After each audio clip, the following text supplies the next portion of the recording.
Well, this volume really ended with a bang, and boy, I tell you, just explosively bloody and satisfying and cool and awesome.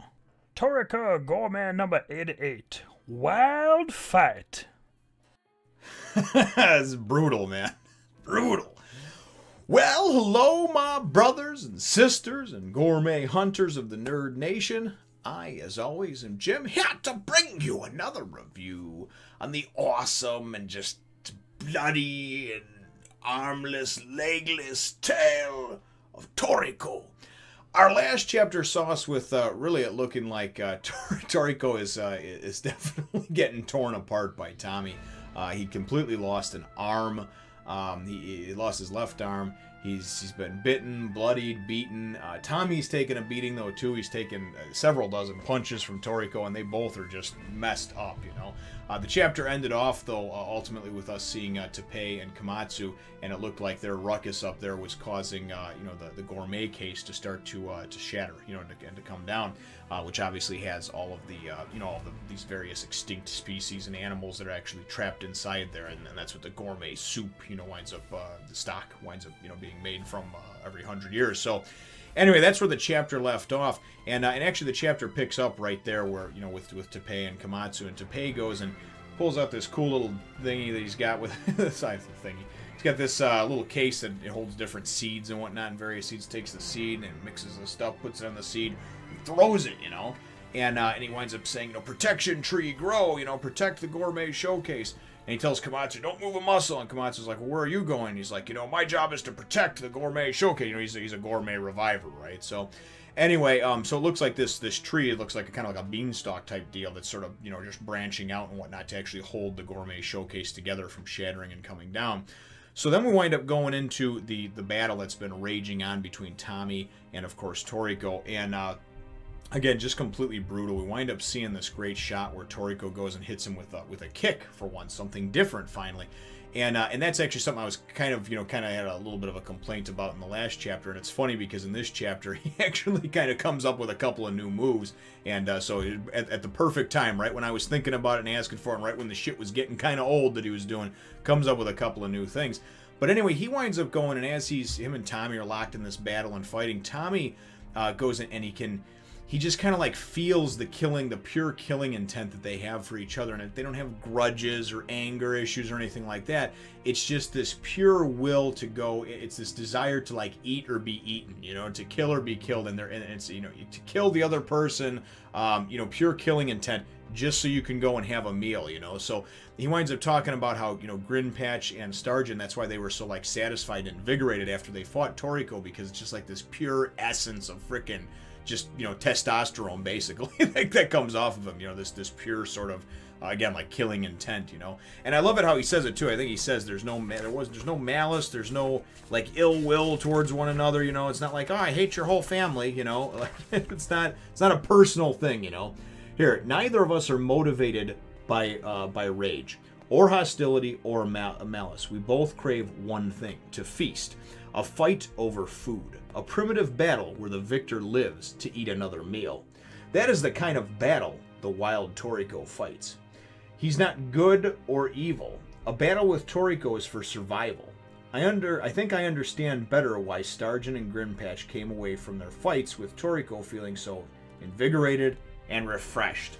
And that's what I like about that, is that it's basically like, you know what, now I sort of have a respect for you. So then Tommy goes and does what to me is kind of, in a sense, it's kind of lame, you know. Everybody in this, every character in here doesn't need to go and have some way or another to kind of go and hulk up and look like they just got jacked up with steroids, but apparently some of them do. And Tommy had kind of a unique look to him because he was one of the few characters that didn't have this huge muscle-bound look to him with like more veins and muscles than you could humanly have. And then he goes and he takes off his bracers, his wrist guards, and everything like that. And then all of a sudden, just like fucking, it just hulks up, man, and just like gets to be like 10 times the size. And now basically he goes and he looks like Tommy's bigger, older, steroid pumping brother. Because the original Tommy, when you saw him, he looked just real kind of thin and had a good look to him for what he was, which was like this insect-like creature. He's got the shivers thinking about him. And then now all of a sudden he's just this big muscle-bound freak and basically just looks like Toriko with Tommy's head on him, you know, is what it is. Don't particularly care for that type of character design. And I know it's meant to be like, oh god, because Toriko's like, he wasn't fighting at 100%. Oh my god, he's so much more powerful. But really what winds up coming after that, it isn't even... Toriko is missing an arm. He's got hardly anything left in him, right?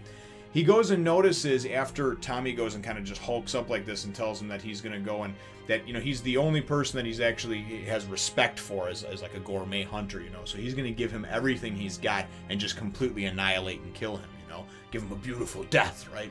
But anyway, Toriko goes in and instead of going in his life flashing before his eyes, the only thing he winds up seeing is this one cut, this cut that Tommy has on him, kind of on his shoulder and the side of his face, it looks like, you know. And he's trying to remember, when did that happen? When did that happen? And then they go and they show through a flashback from a few pages before. It's when he threw that, what looked like a roundhouse kick with his left leg. It actually cut him, right? So here is his chance to go, and this is where the moveset comes in. Here's his chance to evolve, and now he goes and he's like, oh man, it's awesome. You know, the leg is 3 times more powerful than any arm. I think I'll call it my leg knife, you know? And it was really neat because then you go and you see in this, there's this great spot where you go and Toriko goes and it looks like he comes at him again with his arm or whatever to go and finish the job and go right through him, and then Tommy starts spurting blood and everything like that. Then you got Match who's just standing over there just like as a spectator, just sort of watching what's going on. And you go and you see what loosely looks like maybe a penis, a pile of poop, a centipede, I don't know, whatever, you know, an arm, I guess that could be. And you see, and then you see like Tommy with this kind of just like blanked out white expression, white eyes, like, oh shit, right? And then you go and you see Tommy, and now Tommy's missing an arm. So eye for an eye, arm for an arm, right? Toriko lost his. Tommy, fuck you, I'm taking yours too, buddy. And it winds up, it's funny because it looks like it goes and it falls and matches arms over there, you know? So Toriko goes and he says, of course, he's going to call that his, you know, he's going to call that his leg knife. And then he goes and he comes over to stomp him and he's like, I'm going to use this leg fork move. And he comes at him.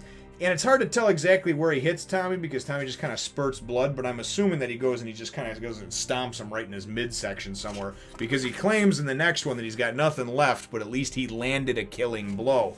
So it looks as if the fight between Toriko and Tommy, and again, Tommy kind of hulking up and doing this whole thing and showing respect to Toriko and fighting at 100%, only to go and be taken out so quickly. I do hope that, because this is the end of the volume, I do hope that in the next volume that there is a little bit more to it than that, because it seems like, really? You just went and kind of, you morphed into your final form, only to be kicked, or to be, you know, smacked, and then kicked, and basically now you're going to be dead. So I'm certainly hoping that there is a little bit more to it and that the fight's just not completely over.